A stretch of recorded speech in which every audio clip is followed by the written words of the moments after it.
All right, guys, in this video, we're going to take a look at the bass guitar. We're going to look at the DI that was given to us from the bassist. We're going to look at the bass amp tone that I created using UA Softtube's bass amp room. A couple different options you can use for that, but we'll take a closer look here in a second. And then we're going to go over the kick and bass relationship and how what I'm thinking when I EQ them, and then also the sidechain compression that I'm using to help push the bass down a little bit at certain frequencies so that the kick has a little bit more space, a little bit more of a glove hand type vibe for those two elements. So let's take a listen first to what the bass is doing, and then we'll break it down.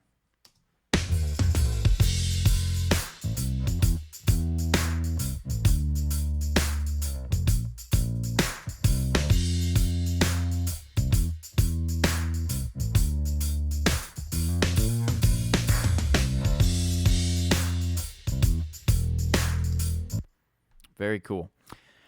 So we have a pretty happening bass part here, and I think first thing first, let me go ahead and pull up and show you what I did. I co-produced this one and did a lot of sort of pre-mixing work.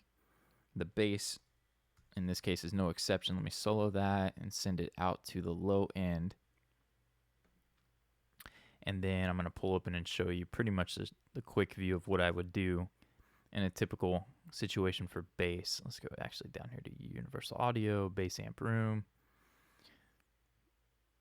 Softtube, bass amp room. All these plugins, man. Got to go through and eliminate some of these options. Too many options can bog you down. All right, so pretty much here's the gist of my bass, the beginning of my bass mixing technique. I'll take the DI and I'll listen to it, and there's some styles of music that I won't even mess with an amp tone. I like to have fun and try to experiment and do something to help bring the bass to life. I like FabFilter Saturn's really good for this too. But something I've been using lately is either 11, or I have an 11 rack. I'll reamp sometimes, but this is quicker and it sounds great. No need to complicate things or overcomplicate things. And this is from Universal Audio. This is a Softtube partnership that they have with the bass amp room. And you can get this native. You don't have to have UAD to get this. And I think Plugin Alliance sells it at a good price, plugin discount, some of that stuff. First thing that I'll do is I'll just listen to what it sounds like with the factory default setting. So let's take a listen to this.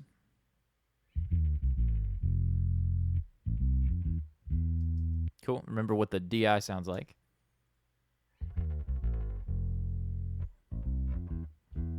Cool. And then the amp.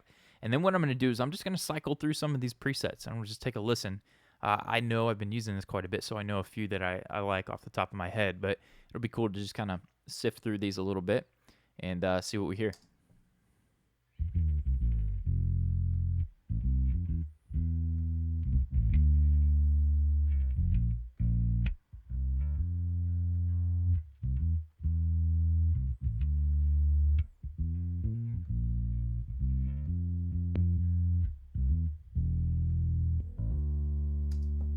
Cool. Listening to this one, let me tell you what I'm thinking whenever I'm cycling through presets with the bass amp.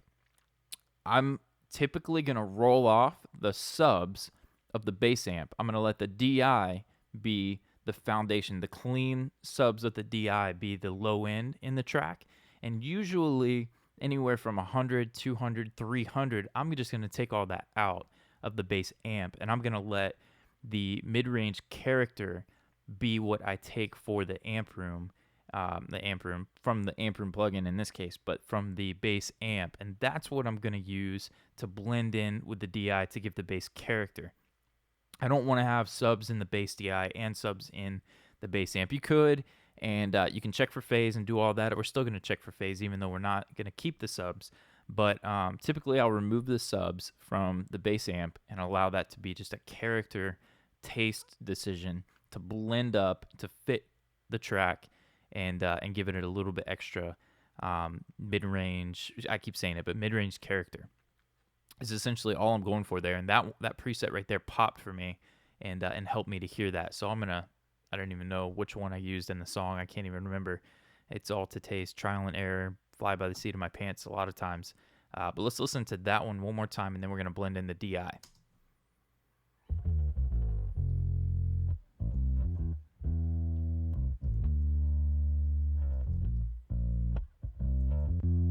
There's a DI.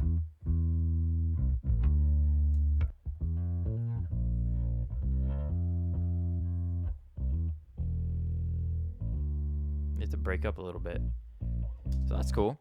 So anyways, I'm going to get rid of it, but I wanted you to see what I'm thinking, what I'm doing whenever it comes to mixing a song that I didn't produce. I will typically open up the DI, duplicate it, throw a bass amp room on it, and then I'll auto align those two. You guys who have picked up the free course I have over at my website, you'll know what I'm talking about there. If not, we're gonna move on. Be sure to check out that free course. Hop on the list, and you'll see me auto align the two tracks together. Now these have already been auto aligned before they've been sent to you. Try to cover my ground as an engineer, producer along the way. So you guys have been hooked up with that. You don't have to go auto align it, but you never know. You may get some some good results from doing it yourself as well after you process the bass, however you choose to process it. That's a mouthful. Moving on, let's listen to the bass amp that I've got. Sounds awfully darn close to the one we just got rid of, and I'm pretty sure it was that preset or close to it. All right, breaking the bass guitar down.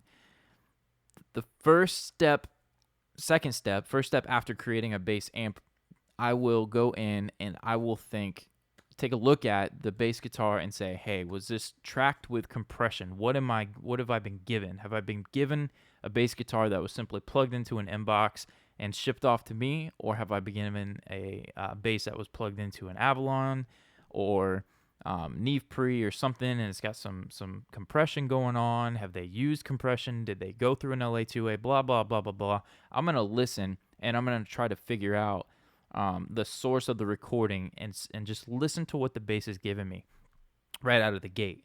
In this case, I know that it was recorded just into an interface and sent off to me. So the first thing I have, again, is Slate VCC. Get rid of that.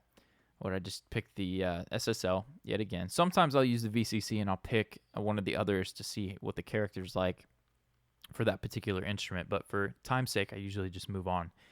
Now, the LA2A, the gray is my favorite, and this is from UAD. The great thing about the UAD is it's not just giving me the compression that I love from the LA2A, but it's giving me the character and the model. They modeled the, is it the Transformers, I think it is, that they modeled, and it has some extra love in the plugin. So the gray is my favorite for that reason, and we're going to take a look what I'm thinking here, because it was given to me pretty much dry in an interface and then shipped off via email. I'm going to treat this first compressor as if I was a tracking engineer and I was tracking to knock off 2 or 3 dB. Hopefully it doesn't prove me to be a liar. Usually I'm looking for just a couple dB of reduction when I'm tracking a bass guitar through an LA2A. And let's give it a shot. So we're going to hit solo and see what this first compressor is doing.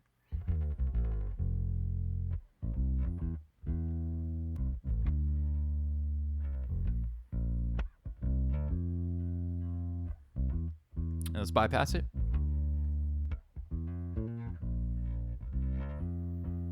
Just thin and lacking fullness.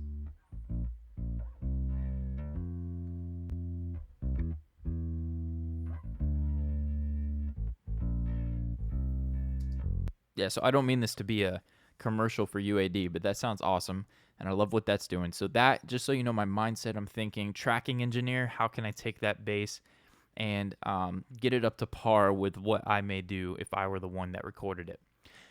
Moving on from the LA2A, after you saw it was just a couple dB here and there, this is key for me. This is a new thing that I'm doing with bass. I'm doing this with a lot of styles of music, synth bass, all kinds of stuff, where I used to go in with an EQ and just boost 4, 5, 6 dB, whatever I wanted at a low shelf, and listen to what felt good, boosting the subs and the lows of the bass guitar. Then I started discovering multi-band compression, and in this case we've got a band that's from 160 and below. Sometimes that floats up a little bit closer to 200. It just depends on the song and the style. I didn't want too much in that 170 to 200 range for the bass guitar in this song, so I kept it a little lower. A little lower. It's at 160 and below. And what that is I'm boosting that 5 dB. And let's take a quick listen. Here's before and after. Let's turn that band off, and let's hear the bass without it.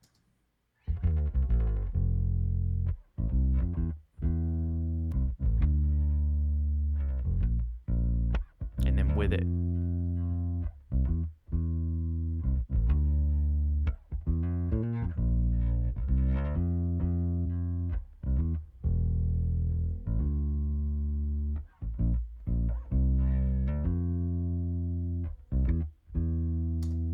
Sweet. Here's the gist of what I'm doing here. I'm evening out 160 and below. This isn't like smashing it. I'm not parallel compressing it with any crazy limiting or anything like that. I'm simply saying, hey, compressor 160 hertz and below, I don't want this bass to move. I want it to stay pretty consistent. So I set this at a -5 for the range, but I put the output at +5. So essentially I'm forcing that compressor to sit the low end from 160 and below right at 5 dB of a boost, and it's just sitting there, and it's rounding off that low, the lows and the subs. Pretty much take a look at that preset, try it out. This has changed my life. I love the way that this works in sync with my sidechain compression. I like to boost and keep things nice and steady here in the lows, but then I like to sidechain compress and let the kick dominate for just a little bit of that punch, a little bit of that pulsing vibe, so that the two work well together. So this, don't pay too much attention to this. This is just something that is a little bit of compression for any peaks. So if any, I work with a lot of guys who do slap bass. So if they're doing slap bass, this is built into my template. And I'll set the threshold to taste. I don't even know if we've got any reduction going on above 160.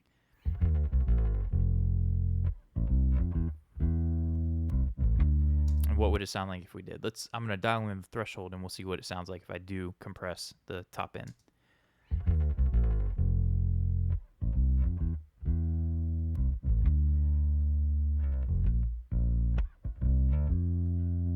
Without it.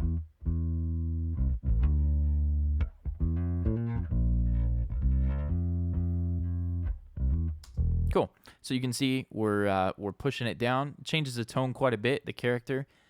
In this case, I didn't need that because I liked the. Let me go back here. I liked the string noise coming through the track a little bit, the mid range. It didn't bother me. But in a case where it does, I may dial that in a little bit and control it, especially with slap bass. I'll let that control it a little bit. So hope that makes sense. Hope that I explained that well. If not, shoot me an email. I'll try to do better. Moving on from there, I've got my lazy self, the template. I've still got R-Bass coming in through Blue Cat's Patchwork. It's been AAX for over a year now. I need to update my template. But anyways, this step in the process for me is about the key of the song. And if I remember correctly, I believe this one's in C. Okay, so this one is in F.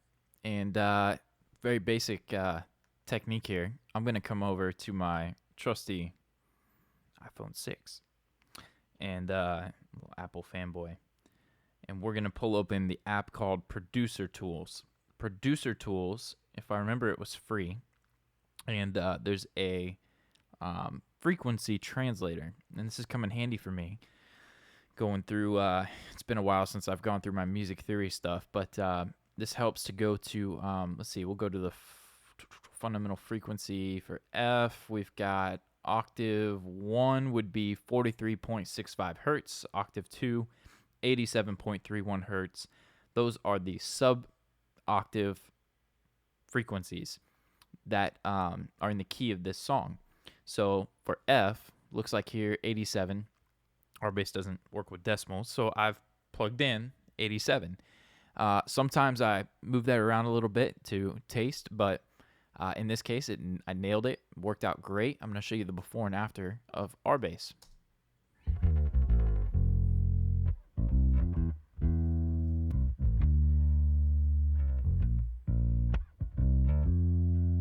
One more time.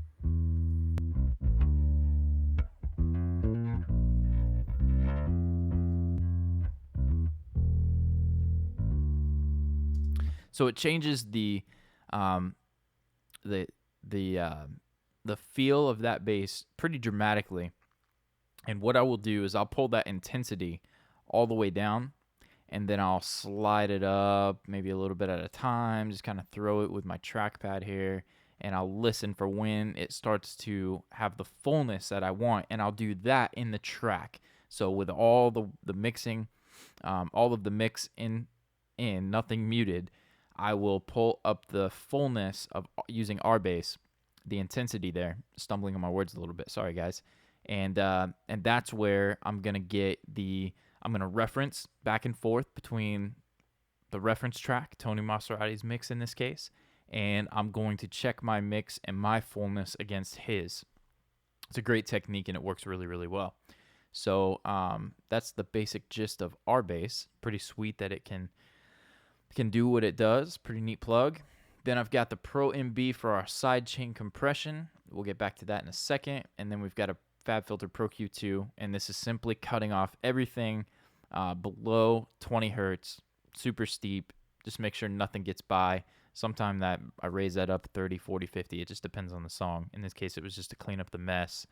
And then over here, bass amp. Looks like it's probably just VCC to the Pro MB, and this is going to be a duplicate of this right here. So the Pro MB from FabFilter is my sidechain compression, and I'm going to blend the amp in, and it's also going to get the sidechain compression. In this case, I think that's a little bit overkill because I think I removed the subs from the bass amp track. But anyways, my paranoid self copied that down and put it there for safety net, we'll call it. Moving on, I want to show you the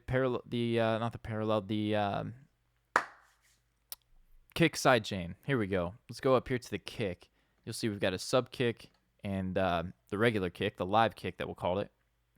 And they are both going to the kick level. The kick level will sometimes, we walked over through the kick, that'll sometimes get some additional treatment. In this case, it did not. But I have this send from the kick level, which is why this aux is still useful, the mono aux here. And the kick SC for kick sidechain, I send a healthy level of the kick. You see that? It goes out kick sidechain, come back down to our bass, and you'll notice on this compressor, and a lot of compressors nowadays are sidechain compatible, you go and you select that routing for kick sidechain. So kick SC. So now the signal from the kick is coming into this plug-in, this compressor, and that's what's going to trigger the compressor to work. And in this case, we've got a band that's set to 115 hertz and below. Excuse me. So kick triggering the compressor so that the compressor is going to push down on the level of the bass. It's going to push that down 115 hertz and below every time a kick hits. And what that's going to do is it's going to open up room for the kick to have a strong presence in the subs and the lows, while also allowing the bass to have a strong presence in the lows and the subs, except for when they play at the same time. So kick is going to hit, bass is going to go down. I don't even know what these hand movements are, but the basic concept of it is kick hits, bass goes down in level. It's quick, and we're going to look at how we time the attack and the release dependent upon the song. In this case, this song chosen. So let's go ahead up here. To test the setting, we will need the kick in the mix. So let's take a look at what this is doing.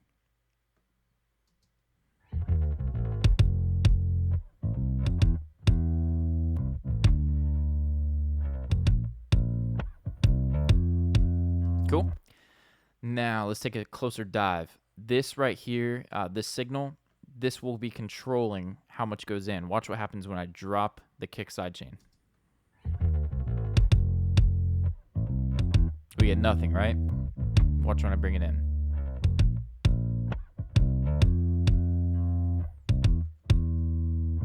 Cool. And in this case, I just wanted to get rid of everything at a 4 dB. So pretty much every hit is getting knocked down consistently 4 dB. The bass is getting knocked down every time the kick hits. The threshold, not too important for this because I wanted to completely get rid of it. If I had a more dynamic kick drum where there were sub kicks that, we replaced it and I didn't want them to change too much, I wanted a little bit more of a beat type vibe, you may dial in that threshold, back off the signal so that it's reacting differently, a little bit for the sub kicks and then a lot for when the kick is hitting harder.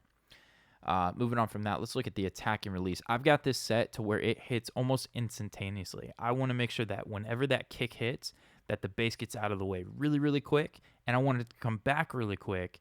Sometimes that'll be a little bit slower. The release, I'll set a little bit slower so that it's timed to the tempo of the song, but I almost want this to be unrecognizable. If it's too slow, I feel like the bass will kind of move, and it'll be almost like you've carved a volume dip in the bass, and it'll be out of time and it'll be kind of weird. So you got to be careful with your release time. The attack time is good to have it quick. The release, we can demonstrate that. Let's exaggerate this so we can hear what's going on pretty dramatically.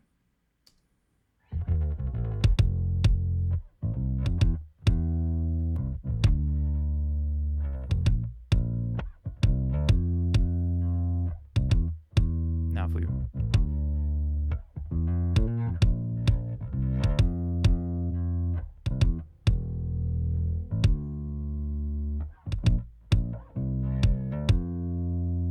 you hear how the bass is swelling in now instead of just getting in and getting out. Now the bass has got this kind of, what is that, seasick kind of vibe where it's like rocking side to side. It's making me feel drunk. Horrible feeling. So faster releases, in my opinion, work better. My taste, I like to get in, get out for sidechain compression with a kick. And usually the faster settings, pretty quick, work really, really well. And you can watch the action in the plugin there, the GUI.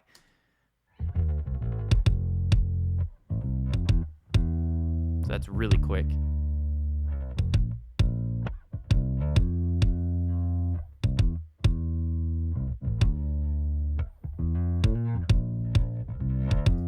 Cool. Slower releases,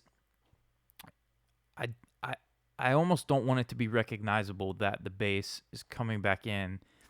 You could time that. Some songs it may work to time it to a 16th note or an 8th note. You can use the same app, Producer Tools has a delay calc. You can run the tempo, 131.5 is it? Run the tempo, and you can look at what the 16th note, the proper value for the delay would be for milliseconds, and you can set that in the plugin. I just like to feel it out, and I like to watch, and I like to make it to where it's not too slow and it's not snippy and quick, because sometimes you get some artifacts, some distortion from the release coming in too quickly. I hope that makes sense. I've also covered that on the channel a little bit, and if you have any questions on that, please feel free. I want to make sure that's a big one. Sidechain compression's really popular nowadays in most music. It used to just kind of be dance and EDM, but I do that in just about every single song. So if there's something that I can explain better, by all means, hit me up, david@davidglenrecording.com. And I'm going to move away from the sidechain compression. I think that the basics of it are there. If you're using the FabFilter Pro MB and you have not used it for kick sidechain before, you do need to come in here and select external to make sure that the external source is coming in, the kick sidechain that we sent. And that's pretty much it. So that's the bass sidechain. The bass amp over here, like I said, we blended that in, and I copied over the FabFilter kick sidechain there as well, just in case there were some subs in it. I think I removed them. But that's the bass guitar and getting the kick and the bass to work together. One more thing I need to mention would be EQ. In some cases, I find myself needing to EQ or shape the bass guitar against the kick, and it may look something like this. It may look like the kick dominating in the 72. I'll go through whenever we did our kick video. If I remember correctly, we were somewhere, we used a sample, and this sample had just the right amount of good stuff in it in the 70 to 100 range. But if it didn't, I would go in and I would look for it and I would boost it and I would find it, and then I would take that frequency. Let's say it was 71.6. It's not in this case, but let's say it was. I would then go in to the bass guitar and I would remove that 71.6 and I'd pull it out a little bit. So now the kick is focused in that frequency and the bass is pulled out a little bit, so they kind of get out of each other's way. I like to do this a little more gentle because I prefer to do sidechain compression. If you don't like sidechain, you didn't like the sound of it, or you experiment with it and you're just not digging it, a safe bet is to find the fundamental frequency for your kick drum, boost that to taste to where you've got that nice and full, and then take that frequency and go to your bass guitar and remove it. And then you may try that around the low mids, around 150, 200, and look for something in the kick that sounds bad, pull it out, and then try to boost that same frequency in the bass. You may find that it works well. And then you've got your kick and your bass starting to come together a little bit more, as opposed to them just pumping away at different frequencies or just doing their own thing and not jiving well together. So I hope I'm explaining that well. Think that you guys are smart enough to get that. Moving on from the bass guitar, I'm going to open up a new video and we're going to start diving into the music. We're going to look at the acoustic guitars first, then we're going to crack open the electrics and we're going to see what we've been doing with those. We've got a cool thing that we did with the lead guitar, and then we've got the keys and supplemental elements. We've got some things that we use for transitions, lead vocals, some harmonies that we created in Melodyne, and then from there, we're going to take it home with bus compression, the VCAs, my stereo, pre-stereo buses, and then how I master with the 2 bus. So great stuff to come. Let's head on over to that next video.